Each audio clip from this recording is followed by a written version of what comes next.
I love McMaster Car, but I've got one beef with them, and that's their shipping. They're not particularly cheap to ship, and I think I know one of the reasons why, so I just got this the other day. Let's open it up. And we've got our blister pack, we've got our packing list.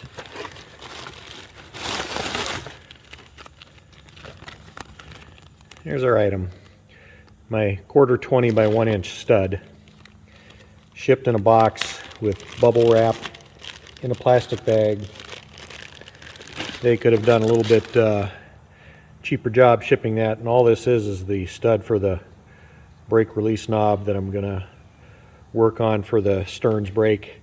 It's not a lot for me to grab, so I'm gonna turn this hub down. This is 5/8 right now. I'm gonna turn it down to about 3/8. It just has to extend from the back side of the brake, and that'll let my fingers get in there a little bit closer. So let's come up with a way to hold this on the lathe and turn down that hub.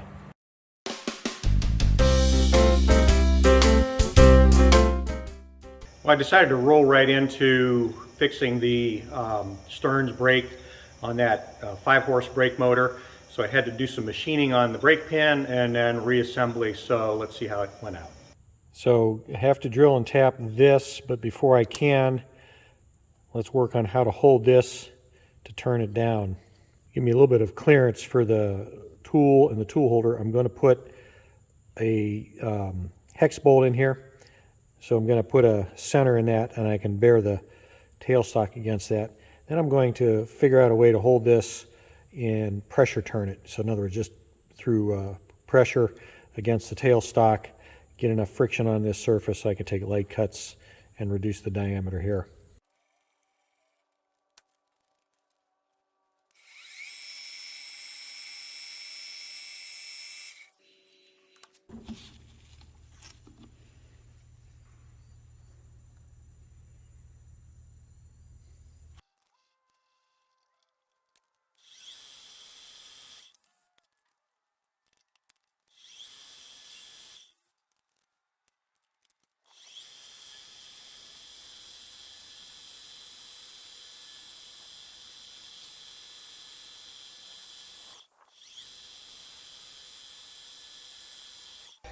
Tiny bit more to clean it up.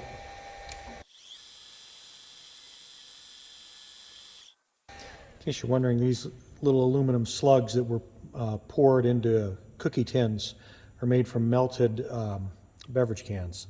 So the alloy, I can't remember the alloy off the top of my head, but it's made for a drawing, like for drawing and ironing. So it's pretty soft aluminum alloy. I don't have a lot of clearance with this tool, but I'm going to try to make a shallow pocket. And let me see what diameter I need to make that. The knob is about 1 10/10 over the knurling. So I'm going to maybe shoot for a couple thousandths under that, so it's a slight press fit into that shallow pocket.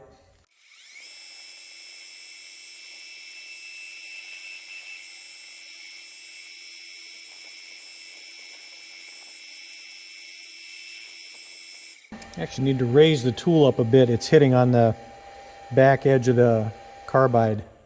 Right now I'm at about 900 thousandths.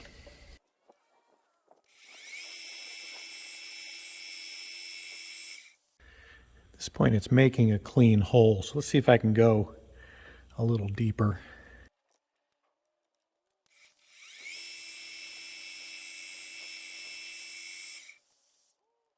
938.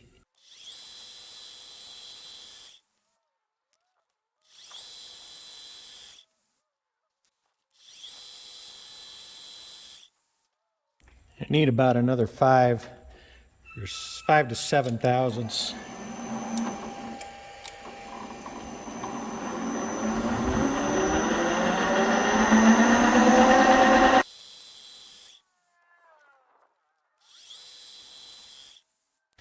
Feels like it's just starting to want to go, so a tiny bit more.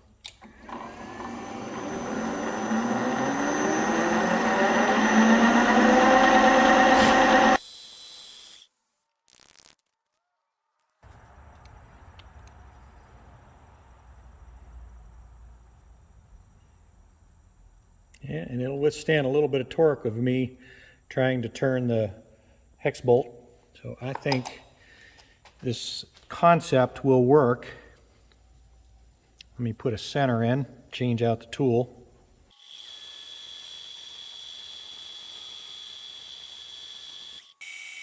Finally have a nice slow feed dialed in. I'm going to take a light 10/1000ths cut up to that shoulder and then check my diameter.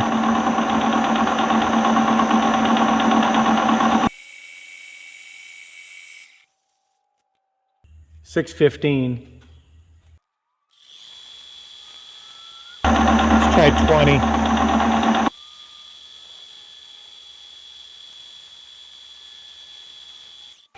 This is 304 stainless, so I'm keeping the RPMs at about 500. 540, got a ways to go. Let's try 30/1000ths cut.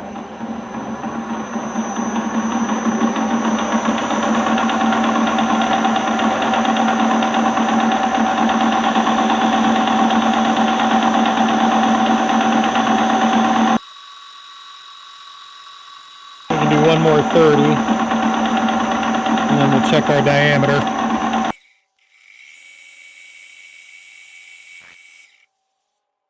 About 478.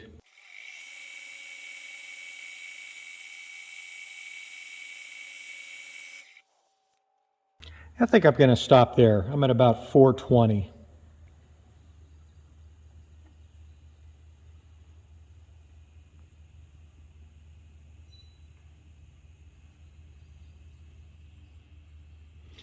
Much better. Every now and then you catch a break. I was struggling to find a way to hold this because this boss that is on the back side of the head means that I can't put this in the chuck jaws because they're longer than the brake pin.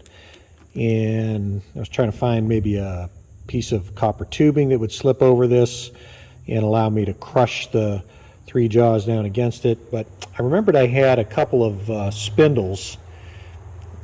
And this one, I don't know what size collet this is. It's not an XZ, but lo and behold, this thing happened to be a 3/8, which is the size of the pin. And I can put that in this spindle. And then I can just chuck this in the lathe. And I can center drill and tap the brake pin, the brake release pin. It even fits through the chuck most of the way.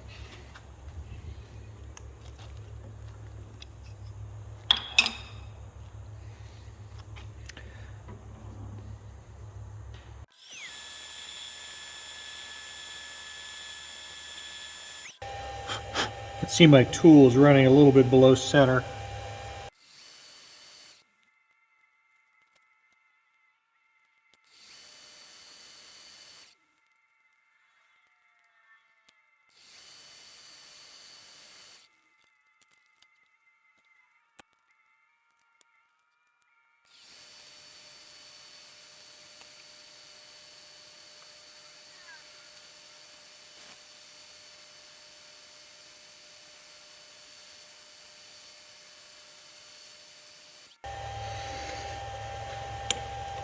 Need a 1/2 inch of good threads.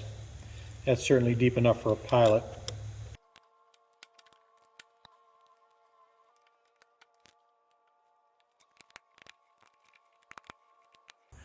Just going to let this pull the tailstock in.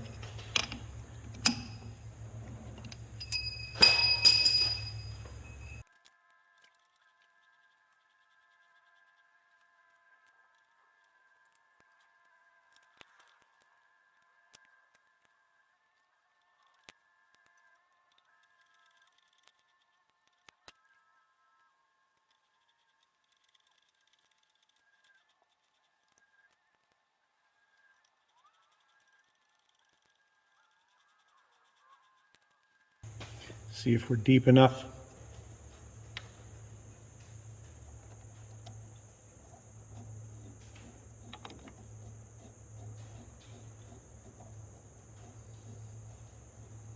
Yep.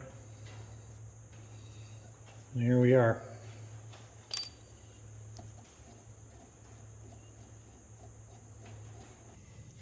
Pretty meager little lathe project, but hey, I'm new to this. So there's a refurbished brake pin, better than new. Won't break apart. Now I can finish putting together finish disassembling the Stearns brake, take the hub off, and see what that scrapey sound is in the brake motor. The only way to pull this gear off is to use the jacking screw holes that are provided. You can't even get jaws behind here to grab it, but then the shaft doesn't come through. So I made a couple of jacking screws out of all thread. They have to be fairly long to get past this flange, and the hub has to come off, I think, quite a distance. I'm pretty sure it has a a hub that sticks forward. So let's get these in against the back surface of the brake hub. And there's 4 socket head cap screws that hold the brake onto the back of the fan shroud. Hopefully this won't require a lot of torque because I just double nutted this and jammed them together.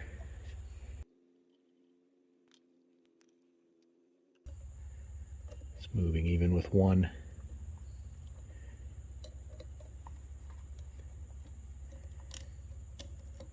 So just for grins, still hear scraping, so might be something in the fan, hopefully not bearings. Might end up replacing the bearings anyway.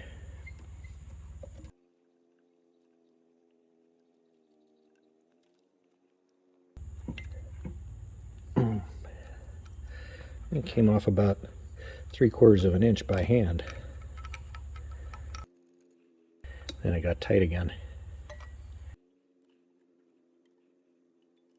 Yeah, it must be almost all the way off, and it's starting to cock on the end of the shaft.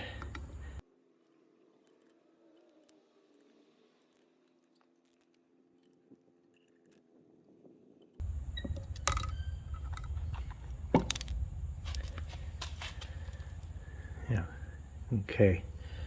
Quite a long hub. It's a close fit in here.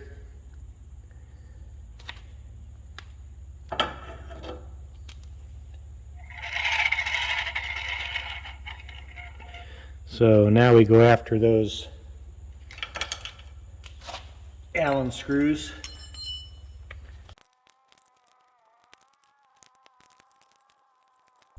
I don't know if you can see that, but then there's another. These are just like pipe plugs, and the real Allen screw fastener is down further. I think that's because of the explosion-proof rating. You got to have some special construction. Like I said, it's all about flame path. There has to be a flame path, gas path in and out.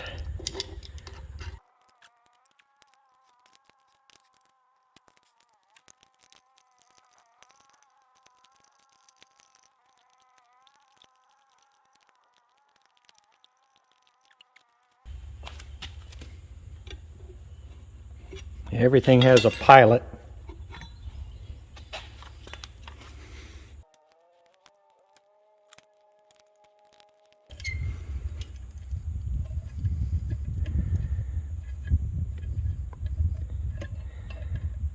Never seen a lock washer under the head of a flathead screw before.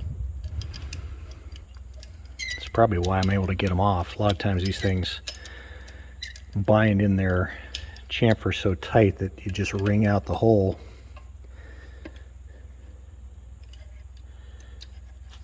They have a smaller hex drive than a button head for a given size. Looks like this fan is scraping on the underside of the actual housing. It's a plastic fan. I'm going to try something.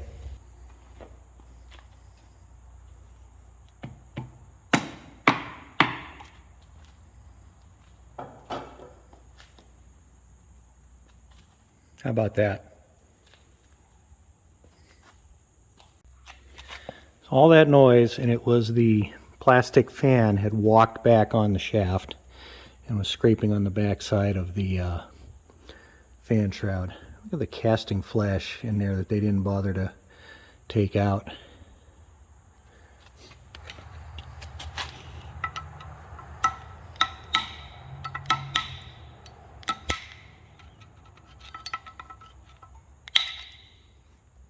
Now it's going to cool better.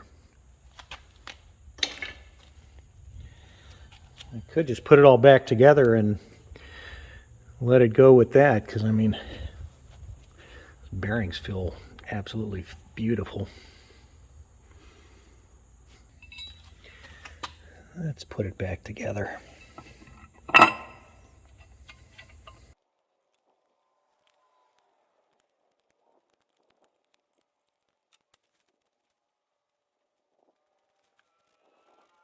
Both Reliance and US Motor make essentially the same brake motor for us, and they use these Stearns 87,300 series brakes.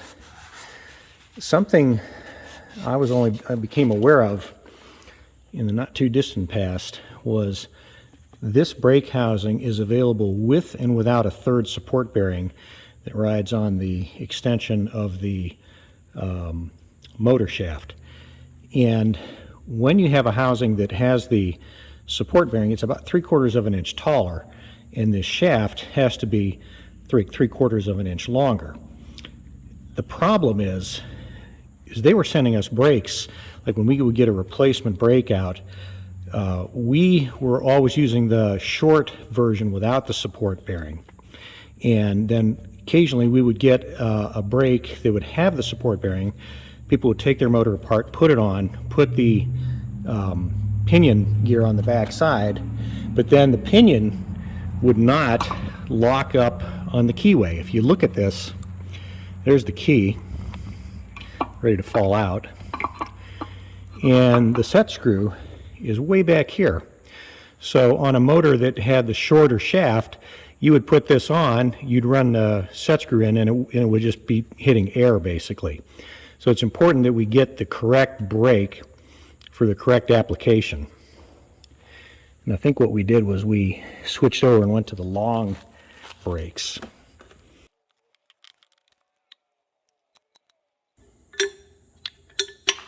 For a reassembly of this, I'm going to get a 3/8 socket and an extension so I can do this properly. And then on the hub, I'm going to back these off so that we don't put the hub on too far.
Okay.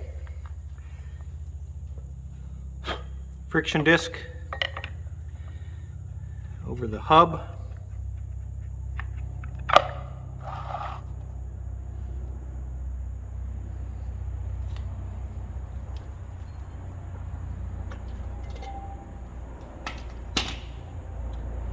Three little release springs over the pins.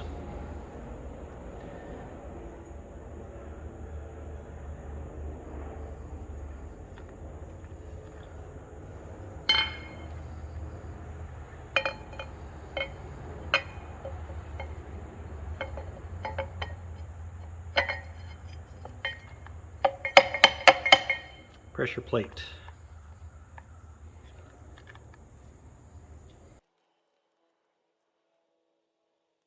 This is the thermistor, the thermostat that will send a signal if the brake overheats.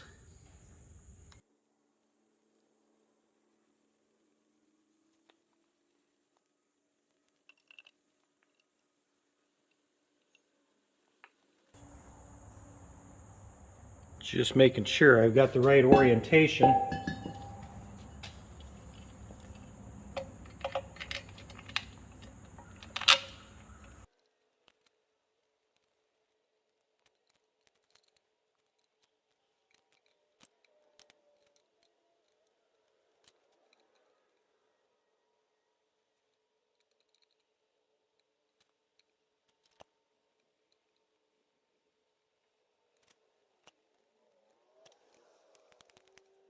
I'm going to perform a quick check of the brake before I button things up. I've got a temporary source of 220 here. Okay, that's all good. Now it is time to install the brake release.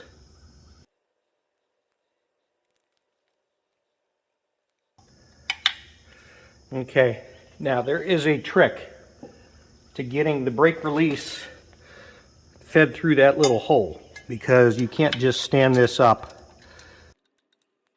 Also got to get it to point itself vertically. It's almost impossible to feed through here. So one of the techs at one of the plants told me their secret. You could do this with a couple different things.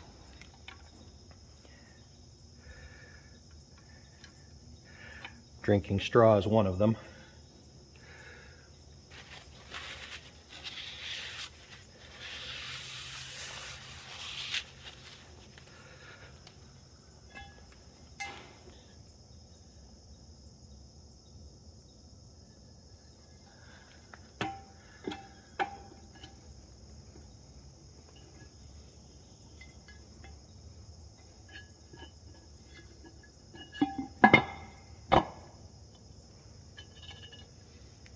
And there you have it.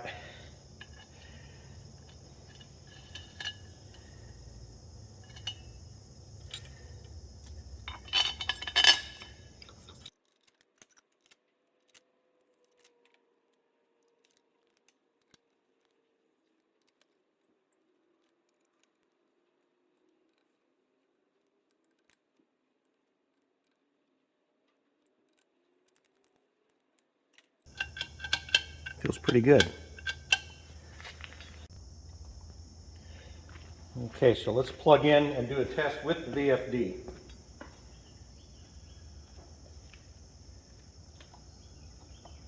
You're at 60 hertz. Brake off.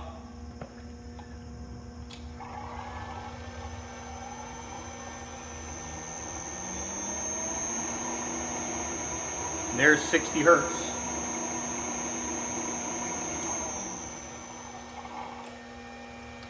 Now, let me show you what happens when I cut power and then engage the brake.